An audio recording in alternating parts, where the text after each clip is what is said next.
Hi guys, this is Rich from Rich TV Live, and I have to thank Mark Pepper for this video, and let's listen to why Bruce Linton was terminated and what his next move is from Yahoo Finance. Thank you, Mark, for sharing this link. Reacting to the shocking ousting at the world's largest marijuana company, Canopy Growth, when co-founder Bruce Linton was removed from the board and his CEO role, in large part due to the influence of beer maker Constellation Brands, which invested $4 billion into Canopy last year and has a strong presence on the company's board. Earlier this week, Piper Jaffray reiterated its outperform rating on Canopy, but trimmed its price target from $57 a share to $54 a share, citing slower sales growth. In all, Canopy shares have fallen by about 5% since Linton's departure, with investors wondering now where the company heads from here as the CEO search to fill Linton's role continues. So for more on what could be in store and what's next for Linton is the man himself, Bruce Linton. Let's joins hear us from Bruce. Canada. And Bruce, I'm sure by now you've had some time to step back and digest the board's decision, but in that time, was there any one thing that maybe stood out to you as maybe why it came to this decision? Well, and Zach, I like coming on your show because I kind of feel like I'm talking to a bunch of people who are going to start businesses, and they're going to use capital markets to do it.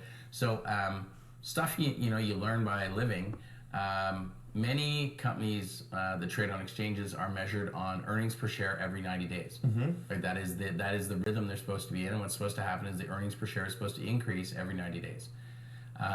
That's a good model, but there are other companies which are in a growth and creation mode. I don't know, like maybe Amazon might have done a bit of that, Netflix, where what they're doing is they're looking at what is the infrastructural requirement, the content requirement, how do they build this thing out and emerge as a massive dominant player. But the earnings per share thing just doesn't really apply for a while. So you start reporting what's called adjusted EBITDA. And I know that sounds boring, but fundamentally, when you're running a company that Tweed Canopy is still really, in my mind, a startup which has created a really good base in Canada, but even the opportunity in Canada is still just beginning to open up with the new product coming out at the end of the year. Well, you're right. I mean, you're right in that we have a lot of people who watch the show who are entrepreneurs, and people who come on the show say that trust is a big thing when you're taking money from investors. I mean, was there a certain piece of your mind that thought you'd be safe by taking the Constellation, the $4 billion we just talked about? Is there a piece of you that said, oh, maybe I shouldn't have trusted that? No. So Mark and I, who's the co-CEO who's hanging around for the transition, we thought about this in July, August when we were doing the deal, because with $5 billion, remember, they didn't just give us or invest $4 billion US. It was for 17% of a company which was about 5 years old. So like anytime, Zach, you fire up a company and you work away diligently for 5 years and somebody wants to give you $4 billion US for 17%, that is a deal you really are going to say yes to. Yeah.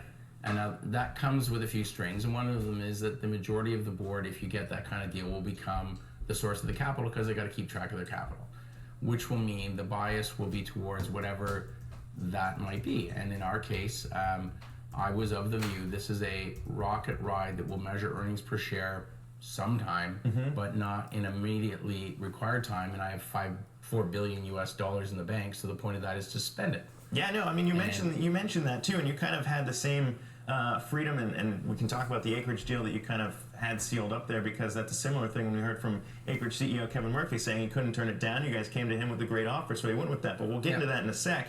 I want to ask you before we leave Constellation behind, though, that clearly they're running the show now, so did you get a sense of what endeavors seemed most important to that thinking? I mean, you were heavy on the push into CBD, expanding marijuana cultivation internationally, and pushing to the U.S. with the Acreage deal, but what about what they want? What's top of mind for Constellation? Yeah, I'm not really sure. Obviously, if I knew all those things was totally aligned, I'd probably be wearing a Canopy shirt today. I would say, Bruce. I think what they're looking at is a well-run business, which they wish to have more structured.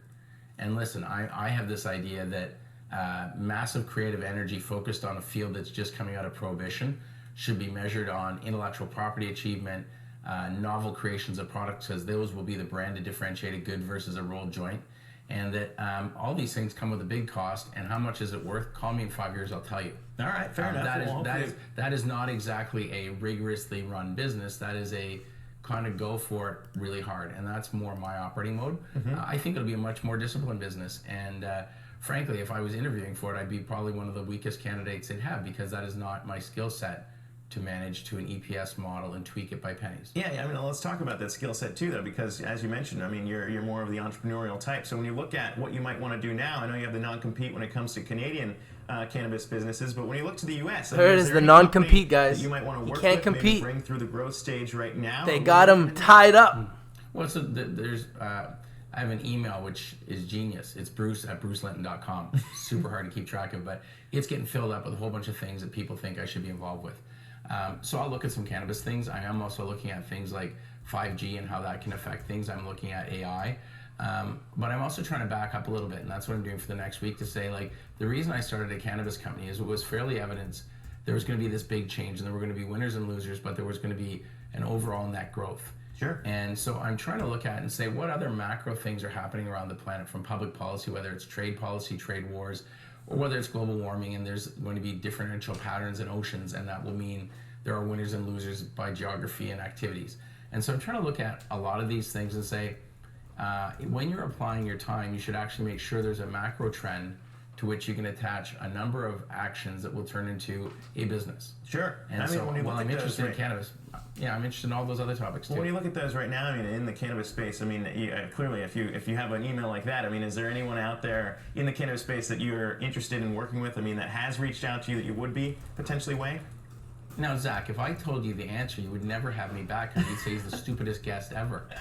That's not true at all. It'd be easier to reach you. That's for one thing. It became very hard.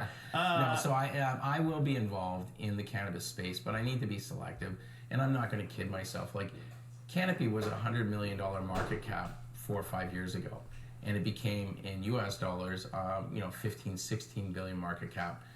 That's one of the fastest growth by valuation of an enterprise in the history of creating businesses.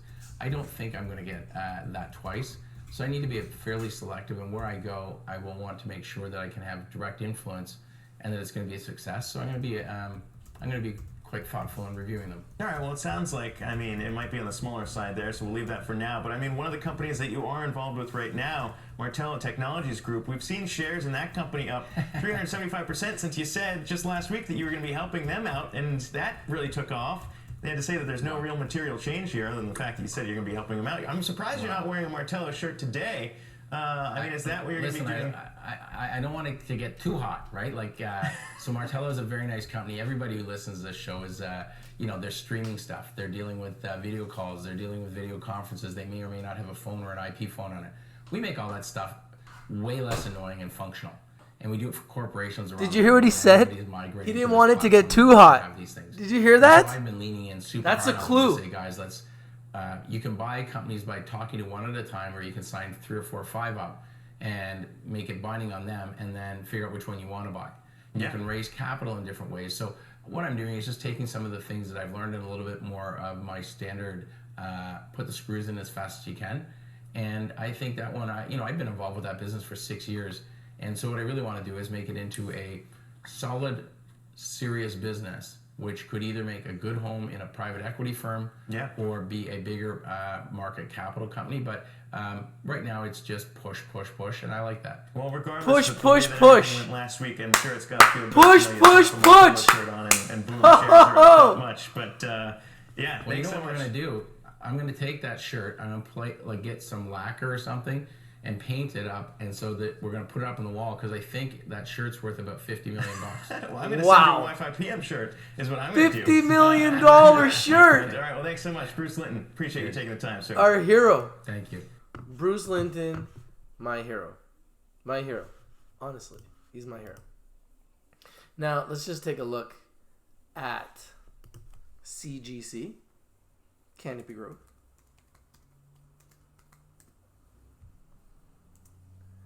And they did mention during the Amazon's interview that Prime Day is just around the corner. Whoa. They did mention that Canopy Growth is down 5% since he was terminated. And Martello is up, I believe, over 200%. He wore the shirt. It was at 18 cents. We'll take a look at Martello right now. But Canopy Growth down 1.58% today. Irony, isn't it?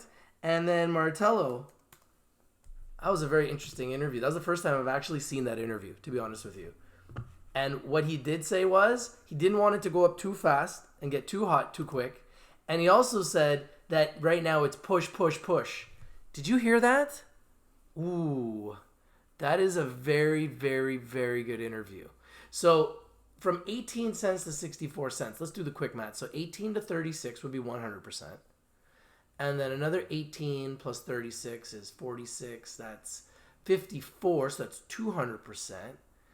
And then another 10.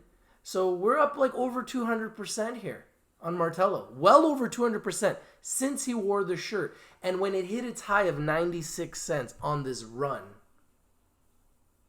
it was up, I believe, over 400%. It's true. Bruce Linton is the most powerful man in the cannabis sector. And my prediction is that whatever company he goes to, just like Martello, will explode. And he did say he will be getting involved with some companies outside of Canada, but he said he will be selective. So stay tuned. We need to watch this man like a hawk. I predict the next company he joins will also explode. Martello, I believe, will continue to explode. I did say it will go to $1.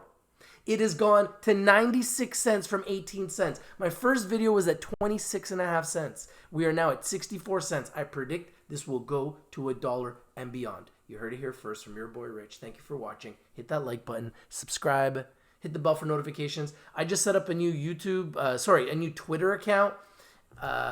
Rich TV 17. Love to have you guys join. I literally just set it up. We're gonna blow that one up, and we're gonna blow up everything we're doing because we are on the rise. Subscribe to Rich TV Live. Thank you for watching. If you're not winning, you're probably not watching. We bring the winners and we bring them to you first. It's true.